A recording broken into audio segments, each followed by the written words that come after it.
আমরা অষ্টম শ্রেণীর অষ্টম অধ্যায় সমান্তরাল সরলরেখা ও ছেদকের ধর্ম এই অধ্যায়টি শুরু করব।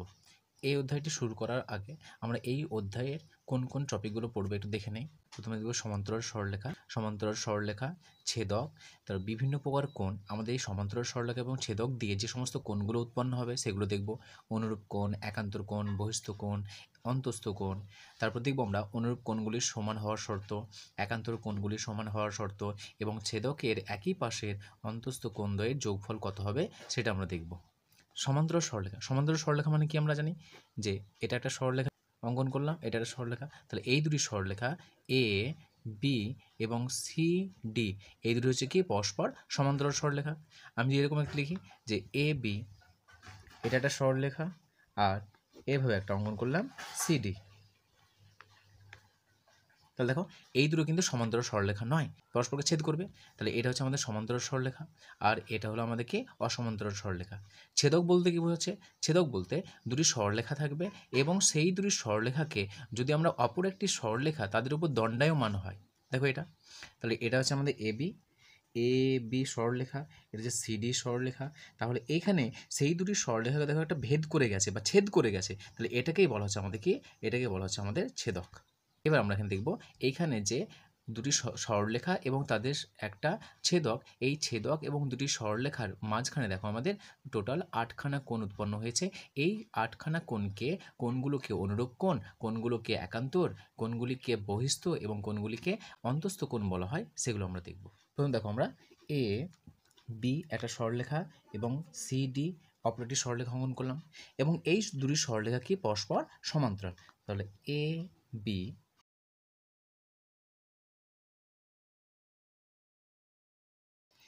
এখানে দেখো আমাদের এই ছেদক এবং এই দুটি সমান্তরাল সরলরেখা, এদের মাঝখানে দেখো আমাদের কতগুলো কোণ উৎপন্ন হয়েছে, টোটাল 8খানা কোণ উৎপন্ন হয়েছে।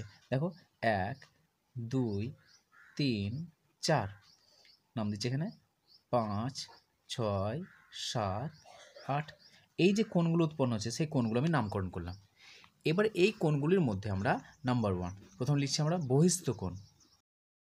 তাহলে এখানে আমাদের কতগুলো কোণ উৎপন্ন হয়েছে, 8খানা কোণ। এখানে মোট 8টি কোণ উৎপন্ন হয়েছে। কি কি? কোণ 1 2 3 4 5 6 7 এবং 8। তাহলে এই টোটাল 8খানা কোণ লিখে নিলাম। এদের মধ্যে প্রথম কোণ হচ্ছে আমাদের কি নাম বলছি বহিস্থ কোণ। বহিস্থ কোণ কাদেরকে বলা হচ্ছে? বাইরের দিকে আমাদের কতগুলো কোণ উৎপন্ন হয়েছে, এখানে একখানা, এখানে একখানা, দুখানা, আর দেখো এখানে একখানা, এখানে একখানা। তার অন্তস্থ মানে ভেতরের দিক, আর উপরে এটা হচ্ছে বাইরের দিক, আর এটা হচ্ছে বাইরের দিক। তাহলে এই সরলরেখার নিচের দিকে আর এ বি সরলরেখার উপরের দিকে, অর্থাৎ এ বি সরলরেখার উপরের দিকে দেখো বাইরের দিকে দুটো কোণ উৎপন্ন হয়েছে, নাম্বার 1 নাম্বার 2। একইভাবে দেখো সিডি সরলরেখার নিচের দিকে আমাদের কি কোণ উৎপন্ন হয়েছে, নাম্বার 7 আর নাম্বার 8। এই যে 4খানা কোণ, এই 4খানা কোণকে বলা হয় বহিস্থ। 1 2 7 এবং 8 হলো আমাদের কি এখানে বহিস্থ কোণ। তারপর আমরা লিখব ঠিক এর বিপরীত অন্তস্থ কোণ। অন্তস্থ কোণ কাদেরকে বলা হচ্ছে? এই যে আমাদের দুটি সমান্তরাল সরলরেখার মাঝখানে বা ভেতরের দিকে যে কোণগুলো আছে সেগুলোকে বলা হচ্ছে আমাদের অন্তস্থ কোণ। কে কে আছে আমাদের দেখো 3 4 5 এবং 6, এই 4টি কোণ হলো আমাদের কি অন্তস্থ কোণ। 3 4 5 এবং 6 অনুরূপ কোণ। অনুরূপ কোণ দেখো আমাদের এই যে উপরে 4খানা কোণ আছে, এই উপরের যে 4খানা কোণ আর নিচের যে 4খানা কোণ আছে, এদের মধ্যে আমরা কিছু সম্পর্ক পাই। সেই সম্পর্কগুলোকে আমাদের কি বলা আছে? অনুরূপ কোণ বলা হয়, একান্তর কোণ বলা হয়। তাহলে অনুরূপ কোণ কি আছে আমাদের? অনুরূপ বলতে আমাদের প্রায় একই। তাহলে এই যে আমরা এখানে কি নেব, এ বি সরলরেখা নিচ্ছি, এখানে সিডি সরলরেখা। তাহলে এ বি সরলরেখা যদি নেওয়া হয় তাহলে এ বি সরলরেখার উপরের দিকে তাকাবো। একইভাবে সিডি সরলরেখা নেব, সিডি সরলরেখার উপরের দিকে তাকাবো। ভেদক আছে, ভেদকের ডান দিকে নেব, এখানে আমাদের ভেদকের ডান দিকে নেব। তাহলে দেখো এ বি সরলরেখার উপরের দিকে এবং ভেদকের ডান দিকে পাচ্ছি কাকে? আমি এক কোণ পাচ্ছি। এখানেও দেখো সিডি সরলরেখার উপরের দিকে এবং ভেদকের ডান দিকে কাকে পাচ্ছি? 5 পাচ্ছি। তাহলে এই যে উপরে আর এখানে উপরে ডান দিক কাকে কাকে পাচ্ছি? 1 আর 5। তাহলে এখানে হচ্ছে আমাদের 1 আর 5 হচ্ছে পরস্পরের অনুরূপ কোণ। অনুরূপ কোণ সবসময় কি আসবে, একা আসবে না, জোড়ায় জোড়ায় আসবে। অনুরূপ মানে কি, একের অনুরূপ কোণ হচ্ছে 5, তারা হুবহু একই দেখতে। এরপর আমরা কি দেখব, এ বি সরলরেখার উপরের দিকে আর ভেদকের বাম দিকে নেব। এদিকে একইভাবে সিডি সরলরেখার উপরের দিকে এবং ভেদকের বা ছেদকের বাম দিকে নেব। তাহলে কাকে পাচ্ছি দেখো, এখানে উপরে পাচ্ছি 2 আর এখানে উপরে পাচ্ছি আমরা কত, 6। তাহলে এখানে হচ্ছে আমাদের 1 আর 6, এই দুটি কোণ হচ্ছে কি পরস্পরের আমাদের অনুরূপ কোণ। তাহলে দুখানা অনুরূপ কোণ পেলাম, এখানে এক জোড়া, এখানে এক জোড়া, দুজোড়া অনুরূপ কোণ পেলাম। একইভাবে দেখো, এ বি সরলরেখার নিচের দিকে নেব, ভেদককে ডান দিকে নেব। সিডি সরলরেখার নিচের দিকে নেব, ভেদককে ডান দিকে নেব। তাহলে কাকে পাচ্ছি, এখানে 8 পাচ্ছি, এখানে পাচ্ছি 4। এ বি সরলরেখার নিচের দিকে আর ছেদকের ডান দিকে, সিডি সরলরেখার নিচের দিকে, ছেদকের ডান দিকে, কাকে পেলাম, 4 আর 8। তাহলে এখানে অ্যাঙ্গেল 4 আর অ্যাঙ্গেল 8 হলো পরস্পরে কি অনুরূপ কোণ। আরেকটা পাবো দেখো, এ বি সরলরেখার নিচের দিকে আর ছেদকের বাম দিকে, সিডি সরলরেখার নিচের দিকে এবং ছেদকের বাম দিকে, তাহলে কত পাবো, 7।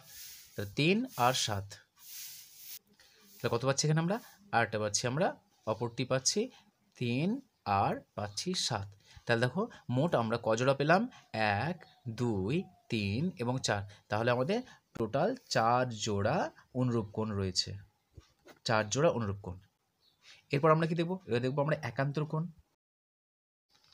একান্তর কোণ কাকে বলা হচ্ছে, একান্তর কোণ হলো আমাদের, এখানে দেখো যে এ বি সরলরেখা, সিডি সরলরেখা, এদের যে মাঝখানে যে অন্তস্থ কোণগুলো রয়েছে, এই অন্তস্থ কোণগুলোর মধ্যে সম্পর্ক আমরা জাস্ট কোনাকুনি মনে রাখবো। কীভাবে, কোনাকুনি কোণ নেবো, 3-এর সাথে 5কে নেব আর 4-এর সাথে কাকে নেব, 6কে নেব।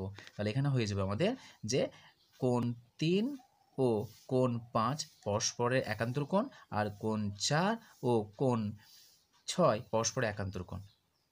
তাহলে আমরা কজোড়া একান্তর কোণ পেলাম, আমরা 2 জোড়া এখানে একান্তর কোণ পেলাম।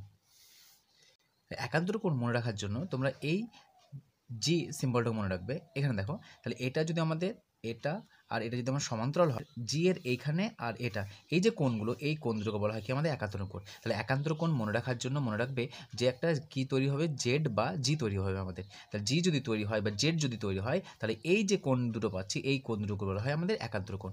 শেষ কোণ হচ্ছে আমাদের কে অন্তস্থ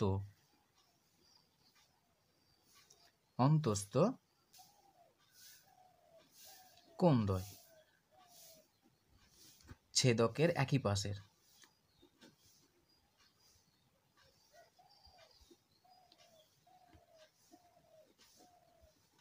এ বি সরলরেখা, তাহলে এই দেখো এটা হচ্ছে আমাদের ভেদক সরলরেখা। তাহলে এ বি সি ডি, এই যে আমাদের কোণ পাচ্ছি, এই কোণটা আর এই কোণটা, এই দুটি কোণ হচ্ছে আমাদের কি ছেদকের একই পাশে অন্তস্থ কোণ। টোটাল 4খানা অন্তস্থ কোণ আছে, 1 2 3 4।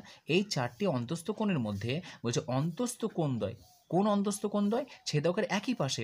তাহলে ছেদকের একই পাশে এই কোণ পাচ্ছি আর এই কোণ পাচ্ছি, এই দুটি কোণের সমষ্টি কি হয়, সর্বদা আমাদের পরস্পর সম্পূরক হবে। অর্থাৎ কোণ 4 এবং কোণ 5 কত হবে, এটা আমাদের 180 ডিগ্রি। আমাদের এখানে অনুরূপ কোণ আর একান্তর কোণ, এই যে অনুরূপ কোণ লিখেছে, একান্তর কোণ লিখেছি, এরা কি পরস্পর সমান হবে।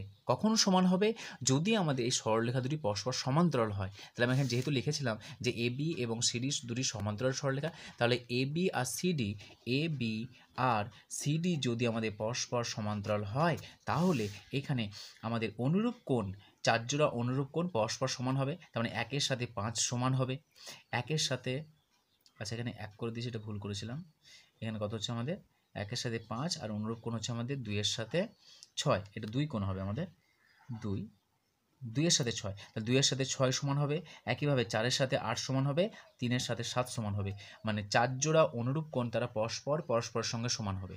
একান্তর কোণগুলোও সমান হবে, 3-এর সাথে 5 সমান হবে, 4-এর সাথে 6 সমান হবে। কখন অনুরূপ কোণ একান্তর কোণ সমান হবে, যদি আমাদের এই সরলরেখা দুটি পরস্পর সমান্তরাল হয়। আর সমান্তরাল না হলে এরা কখনোই আমাদের সমান হবে না, অনুরূপ কোণও সমান হবে না, একান্তর কোণও সমান হবে না। আবার একইভাবে আমরা কি পাচ্ছি, ছেদকের একই পাশের অন্তস্থ কোণদ্বয়ের সমষ্টি কি পাচ্ছি আমরা, তাদের সমষ্টি হচ্ছে 180 ডিগ্রি।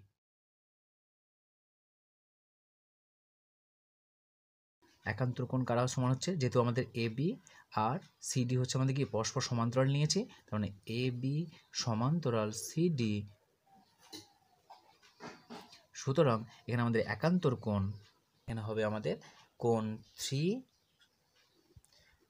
3 সমান হবে কোণ 5, 1 নম্বর, আর 2 নম্বর পাবো আমরা 3-এর সঙ্গে 5 পাবো আর 4-এর সঙ্গে 6 পাবো। কোণ 4 সমান হচ্ছে কোণ 6, দুটো একান্তর কোণ সমান হবে। একইভাবে অনুরূপ কোণ,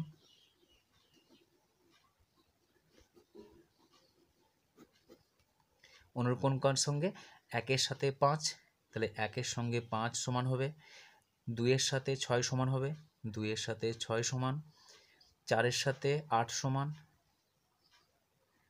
আর এখানে 3-এর সাথে 7 সমান। টোটাল 4 জোড়া অনুরূপ কোণ।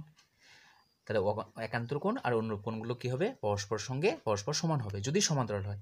আর যদি সমান্তরাল না হয়,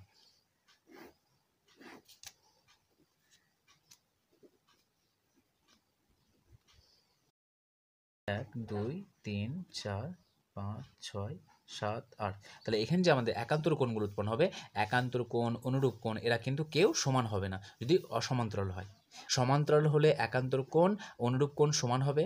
উল্টোভাবে একান্তর কোণ আর অনুরূপ কোণ যদি পরস্পর সমান হয় তাহলে অবশ্যই এ বি আর সিডি সরলরেখা দুটি কি তারা পরস্পর সমান্তরাল। আর এখানে দেখো আরেকটা পাচ্ছি আমরা যে 3 আর 4, তাহলে অ্যাঙ্গেল আরেকটা কত পাচ্ছি আমরা যে ছেদকের একই পাশে অন্তস্থ কোণ,